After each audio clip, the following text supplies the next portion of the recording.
যে এই সমস্ত দুর্নীতিবাজ তারা তো আজকে পয়দা হয়নি, হাজার কোটি টাকার মালিক তো তারা একদিনে হয়নি। আমরা হয়তো অনেকেই এই দুর্নীতিবাজদের বাড়িতে আপ্যায়িত হতে পছন্দ করি, আমরা অনেকেই হয়তো এই দুর্নীতিবাজদের উপঢৌকন পেতে পছন্দ করি। দুর্নীতি বিরোধী আইনের ফাঁক গলিয়ে কিভাবে রাঘব বোয়ালরা বেরিয়ে যায়। দুর্নীতিকে যে রাজনীতি রক্ষা করে সেই রাজনীতির একটা শেষ হওয়া দরকার। আসলে এটা বক্তব্য রাখার সময় না, এবং আমি বক্তব্য রাখাটাকেই প্রধান মনে করছি না। আমি মনে করি যে আমরা সবাই একটা লড়াইয়ের মধ্যে আছি, এবং সেই লড়াইয়ে সংহতি জানাতেই, সমর্থন জানাতেই আমার এখানে দুটি কথা বলা। সংগ্রামী বন্ধুগণ, আপনারা জানেন যে দেশ আজ কোন পরিস্থিতির মধ্য দিয়ে যাচ্ছে, আমি সেই ব্যাখ্যায় যাব না। আজকে গোটা বাংলাদেশ আজকে অপেক্ষায় আছে যে কবে এই সমস্ত অপকর্মের বিচার হবে। তো র্যাপার, আমি একজনকে জিজ্ঞাসা করছিলাম যে আলী হাসানকে চেনেন কিনা। আলী হাসান হলো আজকের যুগের তরুণদের অনেকের পরিচিত, সে র্যাপ গান গায়। র্যাপের গানে উনি নানা নাতির গানে অনেক কথা কিন্তু ইতিমধ্যেই বলে দিয়েছে আজকালকার কোর্টে বিচার চলে কিসে। সুতরাং একজন আইনজীবী হিসাবে আজকে আমরা দেখতে পাই যে এই সমস্ত দুর্নীতিবাজ তারা তো আজকে পয়দা হয়নি, হাজার কোটি টাকার মালিক তো তারা একদিনে হয়নি। আমরা কি এই সমস্ত দুর্নীতিবাজ এই দেশে নতুন পেলাম?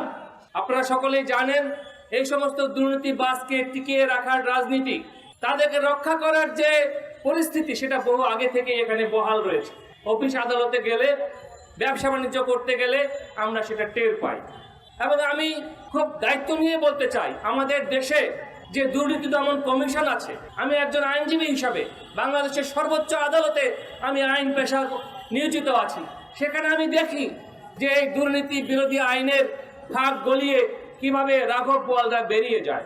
তাহলে সমস্যাটা কোথায়? সমস্যাটা হলো এই জায়গায় যে আমরা এদের বিরুদ্ধে সামাজিক অবরোধ, সামাজিক যে বয়কট, সামাজিক যে প্রতিরোধ, সেটি গড়ে তুলতে পারছি না।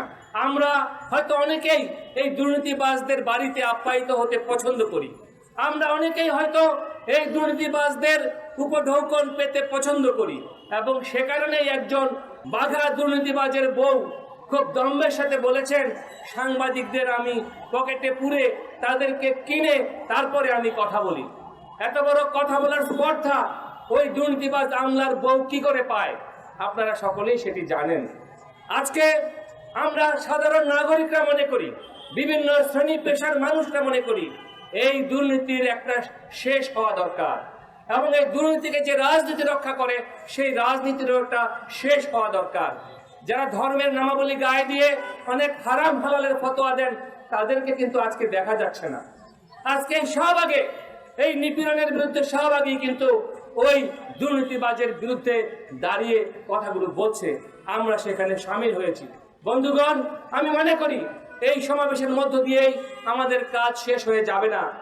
আমরা একটা প্রতিবাদ ধর্মী এবং একটি প্রতিরোধমূলক কর্মসূচির মধ্য দিয়ে বাংলার মাটিতে যে মহান মুক্তিযুদ্ধের চেতনায় লাখো শহীদের রক্তে যে দেশ আমরা পেয়েছি, সেই দেশের মাটি থেকে এই দুর্নীতিবাজদেরকে সমূলে উৎখাত করার যে রাজনীতি, মেহনতি মানুষের যে রাজনীতি, সেই রাজনীতিকে আমরা প্রতিষ্ঠা করব, এবং দুর্নীতির মূলকে উৎপাদন করতে পারে এমন আইনি ব্যবস্থা আমরা তৈরি করব।